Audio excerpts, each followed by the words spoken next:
داخل ویدیو قبل در مورد این صحبت کردیم که میرنصیرخان نوری چطوری به حکومت میرسه.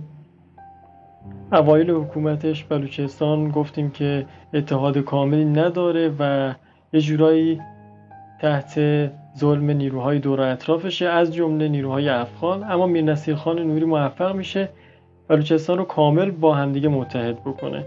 نهایتاً عهدنامه کلات رو به نیروهای افغان و احمدشاه درانی تحمیل کنه. با منعقد شدن این قرارداد عملاً میرنصیرخان نوری استقلال بلوچستان رو به دست میاره. داخل این فیلم میخوایم در مورد این صحبت کنیم که بعد از منعقد شدن عهدنامه کلات که گفتیم در سال 1758 میلادی بین خان بلوچ و پادشاه افغانستان امضا میشه، میرنصیرخان چه کارایی انجام میده و چه نبردهایی داره. نهایتا هم در مورد سیاست‌های میرنصیرخان و شیوه حکومتداری و سازماندهی ارتشمون صحبت میکنیم. نبردهای پانیپات در واقع نبردهایی هستند که احمدشاه درانی با امپراتوری نوظهور هند داشته. اگه بخوام یه مقدار بیشتر در این مورد توضیح بدیم، بهتره که بگیم تا قبل از ظهور امپراتوری ماراتا داخل هند، امپراتوری گورکانی یعنی مغول‌های گورکانی داخل هند قدرت داشتن. اما خب از اواخر دوره نادرشاه و همینطور که به سمت جلوتر میایم داخل تاریخ، گورکانی‌ها ضعیف میشن و امپراتوری نوظهور دیگه‌ای داخل هند به قدرت میرسه. این امپراتوری علاوه بر مرزهای هند سعی میکنه که مرزهای همسایه ها رو هم فتح کنه و به دست آوردن غنایم جنگی بیشتر تمایل پیدا میکنه. یکی از این سرزمین ها که با هند مجاورت داره سرزمین های افغانستان و بلوچستانه.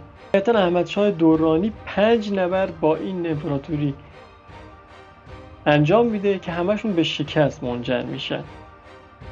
نهایتاً در سال 1761 میلادی میرنصیرخان با ارتش 25000 نفری خودش به کمک احمدشاه ابدالی میاد و با شجاعت و نبوغ نظامی که قبلا هم تعریف کردیم باعث میشه امپراتوری نوظهور هند چنان شکستی بخوره. نتیجه این جنگ هم اینطور میشه که نیروهای متحد بلوچ و افغان تا دهلی پیش میرن و مدتی هم اونجا ساکن میشن. از این نبرد و این شکست امپراتوری ماراتا هرگز دیگه جرئت نمیکنه که به سمت مرزهای بلوچستان و یا افغانستان لشکرکشی کنه، حداقل در زمان حیات میرنصیرخان. علاوه بر امپراتوری ماراتا، میرنصیرخان دشمنی زیادی با سیک ها داشته، چرا که میرنصیرخان فردی مسلمان بوده و شدیداً با مذاهب همسایه از جمله سیک ها مشکل داشته. با توجه به اینکه قبلا هم گفتیم امپراتوری گورکانیان قدرتش رو داشته کم کم از دست میداده، از جمله نیروهایی که علاوه بر امپراتوری ماراتا داشتن داخل قسمت‌هایی از هندوستان که قبلا تحت حکومت امپراتوری گورکانیان بوده قدرت می‌گرفتن، نیروهای سیک بودن. نیروهای سیک در سال 1710 میلادی یه نیروی برای خودشون جمع میکنن و شروع به تشکیل ارتش میکنن، اما اقدام به حمله نمیکنن. اما وقتی که نبرد سوم پانیپات به نفع میرنصیرخان و نیروهای افغان تمام، سیک ها در سال 1761 شروع به لشکرکشی میکنن و در سال 1764 لاهور رو تصرف میکنن. لاهور که تا قبل از اون شهری مسلمان نشین بوده میفته به دست سیک ها و اونها ایالت خودشون رو اونجا تأسیس میکنن. چنین به دلیل اینکه اونها اختلافات مذهبی زیادی با مسلمان ها داشتن، اونجا شروع میکنن به اذیت کردن مسلمان ها. امپراتوری مسلمان مغول هم این توان رو نداشته که از مسلمان ها داخل لاهور حمایت بکنه، چرا که به شدت ضعیف شده بود. این زمانه که احمدشاه درانی به میرنصیرخان پیام میده و از اون برای جهاد دعوت میکنه. میرنصیرخان هم به همراه یک لشکر 12000 نفری به سمت لاهور حرکت میکنه و در سال 1765 جنگی بین نیروهای متحد بلوچ و افغان و همچنین و همچنین نیروهای سیک رخ میده. گفته میشه داخل این نبرد میر نصیرخان مثل همیشه داخل خط مقدم نبرد حضور داشته و چیزی که میر نصیرخان رو از احمدشاه دورانی و شاید خیلی دیگه از سردارها و پادشاه‌های تاریخ متمایز میکنه اینه که اون مثل نادرشاه تو اکثر نبردها در خط اول نبرد حضور پیدا میکرده و از نبوغ نظامیش برای پیروزی استفاده میکرده. قبلتر هم ذکر کردیم احمدشاه دورانی 5 بار قبل از اینکه میر نصیرخان به کمکش بیاد از امپراتوری ماراتا شکست خورده بود. میر نصیرخان داخل این نبرد از اونجایی که بحث شهادت و جهاد در میونه بیشتر از هر جنگ دیگه‌ای با شوق شرکت میکنه تا جایی که گفته میشه میر نصیرخان انقدر جلو میره که از روی اسب خودش میفته زمین و نیروهای سیک به سمتش هجوم میارن. اینطور عنوان میشه که اون زمان میر نصیرخان موهاش خیلی بلند بودن و سیک ها فکر میکنن که اون یکی از خودشونه، چرا که موی بلند یکی از ویژگی های نیروهای سیک بوده. برای همین کمی صبر میکنن و دست به حمله نمیبرن. زمانی هم که متوجه میشن میر نصیرخان کیه، درست همون زمانیه که سایر نیروهای بلوچ به سمت میر نصیرخان میان و به اون کمک میکنن که از دست نیروهای سیک فرار کنه. نصیرخان این جنگ رو هم با پیروزی به اتمام میرسونه. احمدشاه دورانی که خودش در قلعه روحتاس اردو زده، بعد از این که جنگ به نفع نیروهای متحد به اتمام میرسه به سمت ایالت‌های تصرف شده حرکت میکنه. داخل این جنگ قلمرو کویته که الان یکی از شهرهای بلوچستانه به تصرف بلوچستان در میاد و امیر نصیرخان این قلمرو رو به سایر زمینهای بلوچستان اضافه میکنه.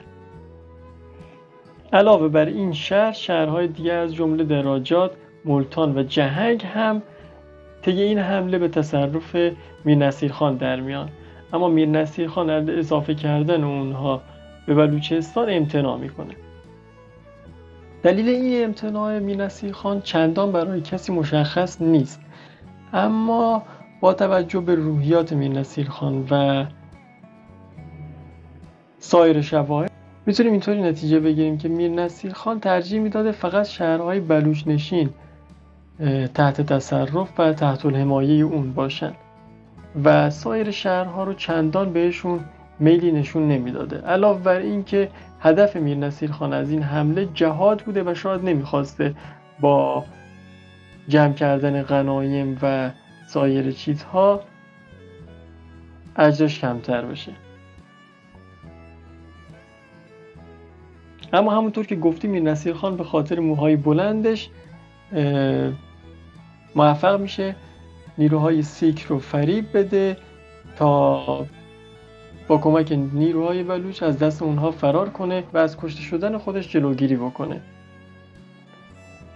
شاید این برای ما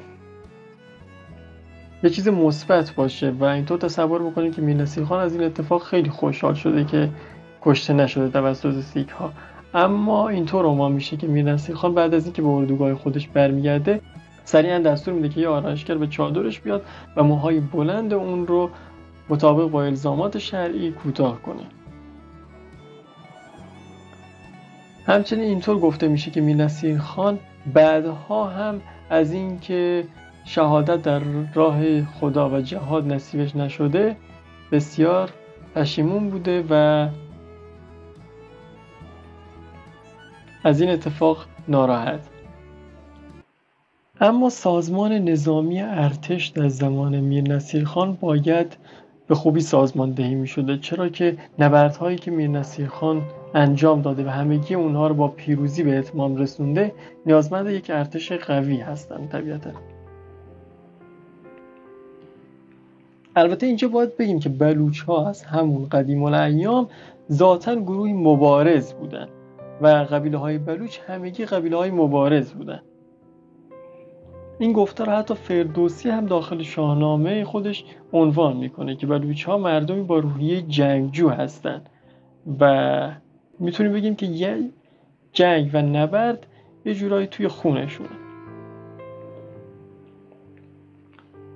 همچنین همه افراد داخل قبایل بلوچ داخل تیراندازی اسب‌سواری مهارت فوق‌العاده‌ای داشتند و هر کسی که داخل قبیله حضور داشته به عنوان یک سرباز میشده روش حساب بکنی. و همه چیزایی که گفتیم طبیعتاً بلوچ‌ها کمتر موقعی در تاریخ بوده که یک ارتش منظم داشته باشن و بیشتر به صورت قبایلی و قبیله‌ای زندگی میکردن. هر زمان هم که نیاز به جنگ کردن بوده سریعا آماده میشدن و با برداشتن اسلحه خودشون به سمت میدون نبرد میرفتن. از آماده شدن اونها برای جنگ تا حضور در میدان نبرد اصلا زمانی ازشون نمیگرفته و همیشه آماده بودن. یعنی میشه گفت روحیه رزم و جنگ بخش جدای ناپذیری از زندگی اونها بوده و به قولی ارتش استخدام شده یا ارتش منظم هیچ وقت نداشتن داخل تاریخ یا اکثر اوقات تاریخ همچین چیزی وجود نداشته در حکومت بلوچستان. هر زمان که اون رئیس قبیله یا سردار اعلام می‌کرده سریعا نیروهای بلوچ برای جنگ اعزام می‌شدن و ترسی از جنگ نداشتن. اما میر نصیر خان متوجه میشه که الان شرایط فرق کرده. به هر حال زمانی که میر نصیر خان به حکومت میرسه شرایط با 500 سال پیش طبیعتاً فرق داشته و اون این الزام رو حس میکنه که باید یک نیروی رسمی به صورت منظم تشکیل بده. میر نصیر خان خودش یک جنگجو و فرمانده ماهر بود. اون علاوه بر حضور در دربار نادرشاه و اینکه دیده بود ارتش نادرشاه چه نظمی داره، با بسیاری از نیروهای دیگه هم تجربه جنگ داشته، از جمله امپراتوری هند و نیروهای سیک. و این موضوع رو داخل جنگ ها دیده بود که ارتش منظم تا چه حدی میتونه به پیروزی در نبرد کمک بکنه. به هم دلیل میر نصیر خان یک ارتش منظم تأسیس میکنه که 3 قسمت داشته این ارتش. لشکر اول یا لشکر ویژه یا هنگ کاخ که بهش دست دربار هم میگفتن. این لشکر داخل پایتخت حضور داشته و مستقر بوده. تعداد اصلی این ارتش به 12 تا گروه 100 نفره میرسیده که البته در مواقع اضطراری 3 لشکر اضافی هم از میان سایر قبایل به این لشکر اضافه می شده که این قبایلی بودند که مهارت بیشتری در جنگ داشتن نسبت به سایر قبایل و یا به پایتخت نزدیکتر بودند. این افراد یعنی 12 تا گروه 100 نفر و اون 3 لشکری که در مواقع اضطراری به این 12 گروه اضافه می شدن ارتش دست دربار یا هنگ کاخ رو تشکیل می دادن. دسته دوم یعنی قسمت دوم ارتش هم بهش می گفتن لشکر سراوان و لشکر سوم هم لشکر جهلاوان بوده که این 2 لشکر از لحاظ موقعیتی فرق داشتن. لشکر سراوان شامل قبیله های بالایی بلوچستان می شده، شمالی، و لشکر جهلاوان هم شامل قبیله های جنوبی بلوچستان. و خود میر نصیر خان هم فرمانده عالی و کل این ارتش بوده. علاوه بر نیروهای رزمی که ما عنوان کردیم، هر لشکر نیروهای دیگه از سایر اصناف هم با خودش داشته. به طور مثال صنعتگران، شاعران، پزشکان و سایر پرسنل غیر نظامی و غیر جنگجو هم برای تأمین حمل و نقل و ارتباطات هم همراه این ارتش‌ها حضور داشتن. به طور مثال صنعتگرانی که همراه این ارتش‌ها حضور داشتند در زمان جنگ سری کارگاه‌های سیاه تشکیل می‌دادند تا موارد آسیب دیده و ادوات جنگی که آسیب دیدن رو همونجا داخل میدان نبرد سریعاً اصلاح کنن و دوباره به سمت میدان نبرد هدایت کنن. شاعران و سایر افراد ادبی که همراه این ارتش‌ها بودن بیشتر برای این بودن که شعرهای حماسی بخونن و روحیه افراد و دلاوران رو بالا ببرن. همچنین وقایع و تاریخ رو ثبت بکنن. تا شجاعت و دلاوری این رزمندگان رو داخل تاریخ زنده نگه دارن. حکیم‌ها یا پزشکانی هم داخل این لشکرها حضور داشتن تا بتونن زخمی‌ها رو مداوا بکنن. این حکیم‌ها نقشی دوگانه داشتن، یعنی علاوه بر این که پزشک بودن و بحث مادی و مداوای مادی رو در پیش می‌گرفتن،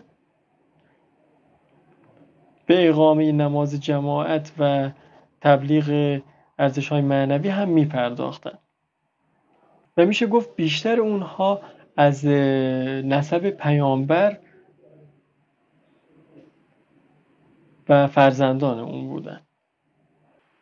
علاوه بر این افرادی که ذکر کردیم، جامودها، جتها و هندوها هم داخل ارتش میرنصیر خان بودند که بیشتر مسئول تدارکات و حمل و نقل و همچنین سایر کارهای ارتباطی بودند.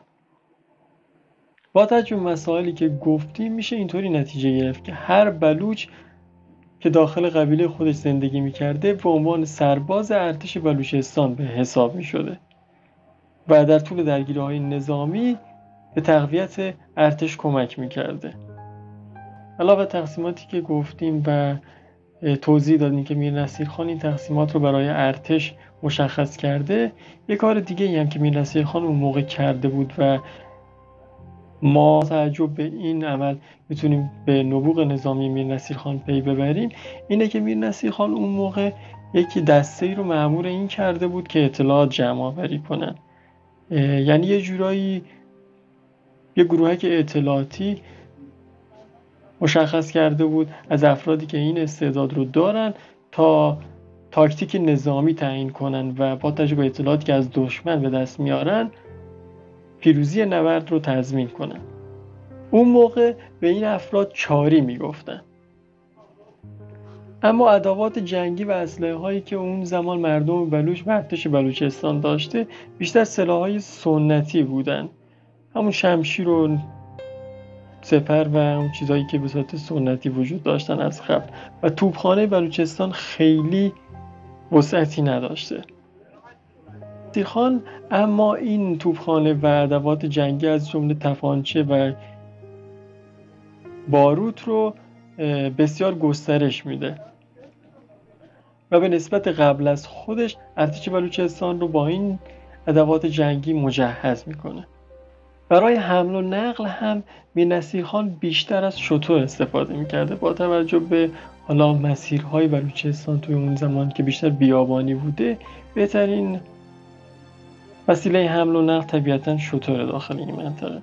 اما به عنوان حسن ختام بهتره این رو ذکر بکنیم که میرنصیر خان یه جمله داره که در تاریخ به عنوان جمله از میرنصیر خان ثبت شده. اون هم اینه که میرنصیر خان عنوان میکنه که همه مناطقی که بلوچ ها در اون زندگی میکنن جزئی از کشور ما هستن. همه مواردی که عنوان شد و همچنین رفاه و توسعه‌ای که در زمان میرنصیر خان نصیب حال ملت بلوچ میشه باعث شدن که ملت بلوچ میرنصیر خان رو به عنوان پدر بلوچستان هم بشناسن. اون موفق میشه که بلوچ ها رو تحت یک ملت واحد متحد بکنه، ملتی که وسعت منطقه‌ای تحت سلطه‌شون بندرعباس در غرب بوده، کراچی در شرق، قوادر در جنوب و هرند دجال یا دره اسماعیل خان در شمال. در رابطه با توسعه اقتصادی و همچنین اجتماعی زمان میرنصیر خان ما میتونیم استناد بکنیم به سخن یکی از تجار تاتار قرن 18 که در زمان میرنصیر خان از کلات بازدید کرده و از اونجا گذر کرده. گابایدولا امیروف درباره شهر کلات و حکومت میرنصیر خان مینویسه که بلوچ ها در شهر کلات زندگی میکنن. در این شهر عدالت رعایت میشه و مردم بلوچ و اهالی اونجا دزدی و بزهکاری رو تحمل نمیکنن. همچنین اون عنوان میکنه که در تمام ایستگاه ها خانه های دولتی برای رهگذران ساخته میشده و بعدهای غذایی رایگان پرداخت میشده.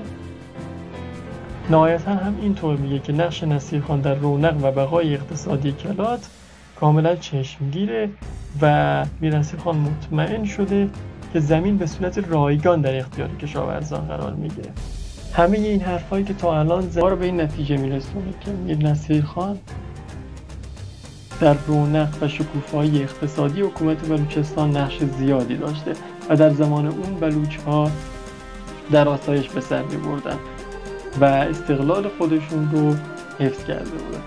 اگه بخوایم یه خلاصه بکنیم صحبت‌هایی که تا اینجا انجام دادیم، میتونیم بگیم که میر نصیرخان در سال 1749 آغاز سلطنتشه و تو این زمان قدرتی نداشته. بلوچستان هم متحد نبوده. 1750 اون داخل نبرد نیشابور شرکت میکنه تا به احمدشاه دورانی کمک کنه و همچنین خیالش از بافت شرق راحت بشه که بلوچستان حمله نمیکنه، چرا که سردارهای نادر هر لحظه امکان این رو داشتن که بلوچستان حمله کنه و ما این نبرد رو میتونیم یه نبرد پیشرسانه در نظر بگیریم.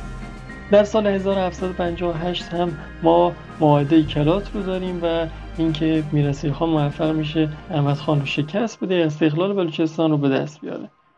نهایتاً 1761 و 1765 هم دو نبرد مهم میر نصیرخان، این نبرد سوم پانیپات و جهاد علیه سیک ها است. نظر شما در مورد میر نصیرخان چیه و آیا چیزی هست که بخواین در مورد اون به ما بگین؟ همچنین اگه از همچین ویدیوهای خوشتون میاد، تقاضای ما اینه که با لایک و کامنتی که میذارین از ما حمایت کنین تا این سبک ویدیوها رو ادامه بدیم. همینطور با سابسکرایب کردن کانال از انتشار سایر ویدیوهای ما مطلع میشین.